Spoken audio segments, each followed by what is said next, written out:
So it may seem like there are a number of reasons why we don't need yet another Klon style overdrive, but today I'm going to share a few reasons why I think we need this Klon style overdrive. This is the Walrus Audio Voyager MK II, and we're going to talk about how you can get virtually any Klon sound out of this pedal for a few specific reasons, but first, let's hear it in action.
Hey guys, welcome back. Andrew here with Ambient Endeavors, and this is a place where I get to write some music and kind of bring you along for the process of how I create sounds and pieces with the gear that is coming through the studio here. It's a place where we can check out new gear and pedals and amps and guitars and kind of hear what they're capable of and how we can mix those into our workflows and our creative processes. And so if that sounds interesting to you, please hit subscribe below. Please like this video and engage in the comments so that the YouTube overlords can help funnel more videos like this to you, and so I can keep doing what I'm doing on this side of the camera. I really appreciate it. I love interacting with you all here and over on Instagram, and so let's keep it going. Today we're checking out the Walrus Voyager MK II, and it's kind of an interesting video for me to make because I don't believe I've ever owned a Walrus Voyager, which feels like a huge faux pas. It was kind of a cult classic a decade or so ago in the subcultures and the musical communities that I was a part of, and for some reason it just never came across my board. I was, as a consolation, a pretty big Walrus Messner fan, 3-knob boost that they did for a while. I had one of those on my board for a while and loved kind of just the preamp boost textures that would give. And Walrus has a number of overdrives that have come through the studio here, and they're always doing some cool things, but the Voyager was this kind of cult classic, and it's really fun to kind of see them reintroduce this with some really notable and impressive improvements and modifications to this MK II. So we're going to dive in and then also talk about how this MK II really can give you the whole gamut of any sort of Klon style texture you want, along with, you know, things that branch outside of just that specific Klon thing. I kind of hesitate to lean too hard into the Klon label because for a number of different people, the Klon sound can be different.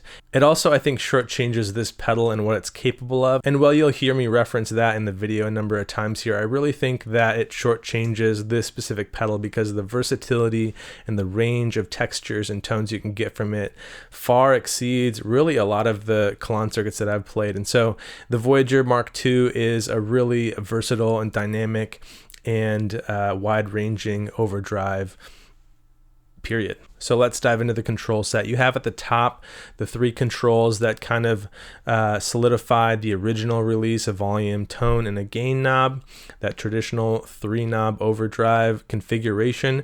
And what they've added to this circuit really shows up in the bottom row here. So you have a 2-knob section to really refine and focus your mid frequencies, which I think is a really cool feature that they added. Sometimes you'll have Klons that have a bass and treble tone stack. You get some more kind of tone shaping ability there, but really the frequencies in the mid range are what kind of give the shade and the coloration to the Klon circuit, and really arguably to a lot of overdrive circuits. And so they've given you this controllable midsection to adjust the boost or cut up to 12 dB, I believe, and the ability to set your frequency spectrum from 250 hertz up to 2.5K. So you can really start to fine tune or cut or accentuate specific frequencies in the mid-range there. And for me, I think that was a really cool addition and feature, a very useful one, because a lot of times I'll either want to cut out some of the low mids because the texture is just a little bit too beefy or thick or muddy, or I'll want to accentuate or kind of bring forward and bring more presence to the upper mids. And so you have the ability to do both, and anything in between there. You can kind of create a tube screamer out of it if you find the kind of frequency range that you want to accentuate there for that big mid hump. It's really, really fun. It's really, really useful. And to be able to have control over both boost and cut as well as the specific frequency is really helpful. Then finally, you have a mode toggle, which introduces 5 different options for different modes and textures of this circuit. It has to do with things like clipping diodes and the style of diode they use, certain bass response choices in terms of the frequency of the low end, and just kind of the way that each of those modes is crafted and presented, I think makes this pedal really versatile again, and giving you a lot of choices for the style of saturation and texture, whether it be more open or more compressed, to give you some options around that bass voicing to give you a more prominent accentuated low end, or to keep it kind of tight.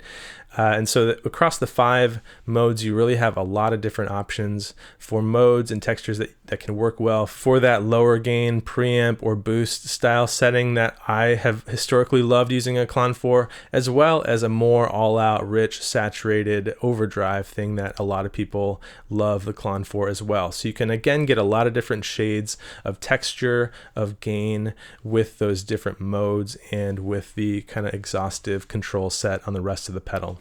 I forgot to mention here, and as we go down the pedal, you have your bypass switch on the left. You also have a mids foot switch that engages or disengages this mid frequency tone shaping, and so you can add that in on the fly if you want to create sort of like an upper mid boost to help cut through for different parts. If you want to have a setting that is that more scooped mid kind of thing to give that texture and feel for a different song or a part of a set, you can engage and disengage that there. So again, a great feature to allow for the user to have flexibility in a live setting with that foot switch. You've got top mounted jacks, standard power, all the normal stuff in the normal size pedal enclosure here. Just a really great presentation. And like I said, I think whether it's a Klon drive you're looking for or just a overdrive in general, there's a ton of different sounds and textures in this Voyager MK II that makes it really appealing. We're going to jump over to some sounds now because I've got a lot of them to share, to just kind of hear the whole range of this pedal, to show you how you can use the mids section to shape your tone, and to walk through each of the 5 different modes for the different clipping and EQ voicings that you can get from it. I'm going to be using a Fender Player 2 Jazzmaster. We're running into a Benson Germanium boost before the Voyager MK II, then onto a Strymon Volante and the Walrus ACS-1 Mark II. I'm using a Fender style amp in the ACS-1 as I feel like the Klon circuit for me really shines in that Fender circuit because of the way that the mid-range of those amps is usually flat or kind of scooped. It kind of leaves room for the pedal to come in and accentuate the mid-range and kind of color it in the way that you set it. And so that's the choice there on the ACS-1, and we're running that into the Warm 273 preamp to just kind of sweeten everything up and pull it together. Thanks again for watching. Enjoy the sound samples here, and leave any questions or comments you have about the pedal or the sounds down below in the comments. Take care.